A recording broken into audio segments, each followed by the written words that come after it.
Tabia ambazo ulizokuzipendi kutoka kwa ex wako? Tabia zake kusifia watu, eti yule mzuri, sika kaje.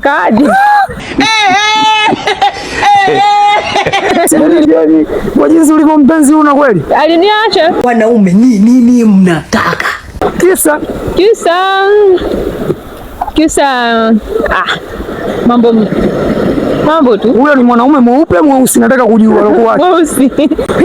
Wanaume weusi tunaacha vitu kama hivi kweli? Kweli wanaume weusi? Mweusi. Serious? Yeah. Unajua anacheka kwa nini? Hii ni maajabu. Tamani, sasa nataka unitajie sifa 2 za ex wako ulizokuwa unazipenda. Na nataka unitajie tabia 2 za ex wako ulikuwa huzipendi kutoka kwake. Tunaanza na sifa. Ukali. Mimi napenda mtu mkali. Sifa ya kwanza, ukali wake. Alikuwa ni mkali sana. Alikuwa anakukataza baadhi ya vitu. Yeah. Sifa nyingine ya pili? Sifa ya pili, yani kusikiliza. Anapenda sana kumsikiliza mtu. Yani alikuwa anapenda kunisikiliza. Unachomwambia anamsikiliza.